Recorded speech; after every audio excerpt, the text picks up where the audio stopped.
Shalom, saudara-saudara yang dikasihi Tuhan, senang bisa berjumpa lagi. Sebelum kita melanjutkan aktivitas kita hari ini, mari kita mengawali dengan mendengarkan firman Tuhan. Kita berdoa terlebih dahulu. Ya Tuhan, kami mau membaca dan merenungkan firman-Mu. Kami mohon pencerahan dari Allah Roh Kudus, sehingga kami dapat memahami firman-Mu, dan kami dapat menerapkan dalam hidup kami. Dalam nama Tuhan Yesus kami sudah berdoa. Amin. Pembacaan firman Tuhan dari Kejadian pasal 50 ayat 20.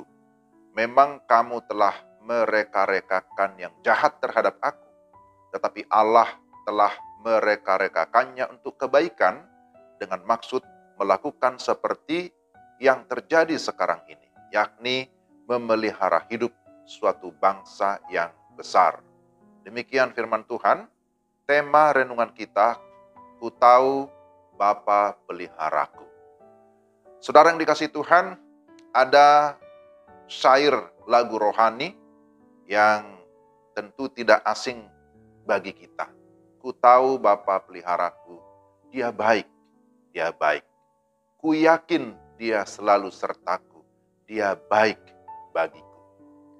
Saudara, kalimat ini bukanlah sekedar penghiburan belaka, tetapi sungguh merupakan realita yang sungguh-sungguh saya alami, dan saya yakin saudara juga mengalami bagaimana pemeliharaan Tuhan.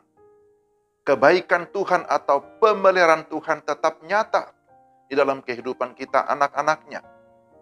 Demikian juga yang kita baca dalam Kejadian 50. Kejadian 50 mengisahkan tentang Yusuf, anak Yakub di masa tuanya.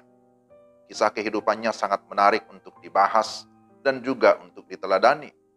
Bahwa penderitaan dan kesusahan tidak pernah membuat dia menyerah, apalagi kekurangan iman. Dari kisah Yusuf kita dapat belajar beberapa hal penting. Pertama, bahwa Allah berkuasa mengontrol sejarah umatnya di bumi ini. Kita mengetahui bahwa melalui sejarah Allah menjalankan dan mengontrol perjalanan umatnya sendiri. Atau ini disebut dengan sejarah penyelamatan. Allah Abraham, Ishak dan Yakub meneguhkan perjanjiannya dalam tiap-tiap generasi. Maksud Allah seolah terkendala oleh adanya kelaparan atau paceklik yang dahsyat pada masa itu. Jadi Yakub yang sudah semakin lanjut usia menyuruh anak-anaknya untuk membeli gandum ke Mesir. Seperti yang dikatakan Yusuf kepada mereka, maka Allah telah menyuruh aku mendahului kamu untuk menjamin kelanjutan keturunanmu di bumi ini dan untuk memelihara hidupmu, sehingga sebagian besar daripadamu tertolong. Kejadian 45 ayat 7. Jadi kita lihat di sini bahwa Allah kita adalah Allah yang tetap setia pada perjanjiannya. Dialah yang terus memegang ataupun mengontrol sejarah umatnya. Itu yang pertama. Yang kedua, Allah berkuasa memelihara umatnya. Yusuf merupakan korban serangkaian ketidakadilan. Dia ditangkap, dia dijual, dia diperbudak, dia difitnah, dia dipenjara tanpa diadili, dan dilupakan oleh teman sepenjaranya yang sudah pernah berjanji membela dia.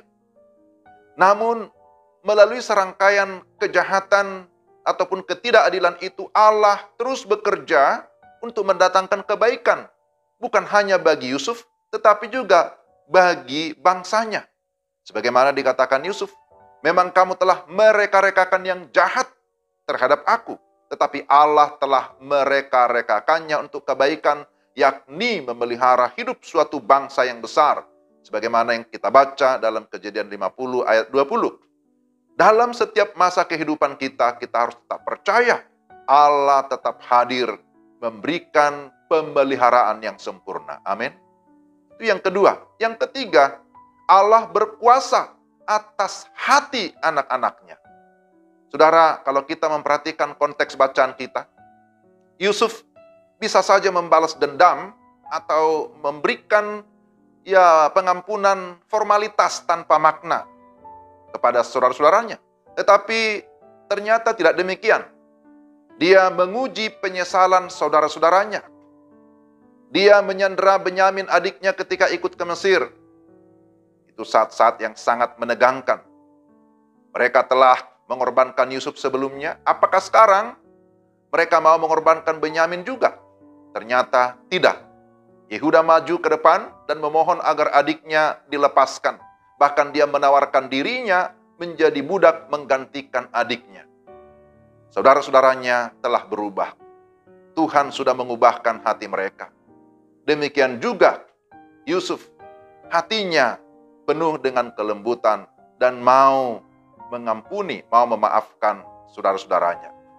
Lalu kemudian Yusuf memperkenalkan diri dan menerima saudara-saudaranya, memeluk mereka satu persatu dengan tangis keharuan. Yusuf berkata, Allah telah mereka-rekakannya untuk kebaikan. Melalui Yusuf, orang Israel sudah mulai memenuhi janji Allah bahwa mereka dipersiapkan untuk menjadi berkat bagi bangsa lain. Bagaimana dengan saudara? Sudahkah merasakan pemeliharaan Tuhan di sepanjang hidup saudara? Apakah saudara meyakini pemeliharaan Tuhan sekalipun dalam kondisi yang sulit seperti sekarang ini? Apakah saudara sudah menjadi berkat bagi orang lain seperti Yusuf? Karena itu marilah kita tetap bergantung pada pemeliharaan Tuhan. Dan kita percaya bahwa pemeliharaannya itu sempurna dalam hidup kita. Dan mari kita juga memberi diri kita untuk dipakai oleh Tuhan, untuk bisa menjadi saluran berkat bagi orang lain, dimanapun kita berada. Mari kita berdoa. Tuhan, terima kasih untuk firman-Mu yang sudah meneguhkan iman kami, mengingatkan kami bahwa dalam segala situasi Allah turut bekerja, mendatangkan kebaikan bagi setiap kami, anak-anak-Mu yang sungguh mengasihi Engkau. Tuhan, kiranya tetap meneguhkan iman kami, supaya dalam situasi apapun kami tidak mundur, kami tetap memiliki iman kepada Tuhan. Dalam nama Yesus kami berdoa. Amin.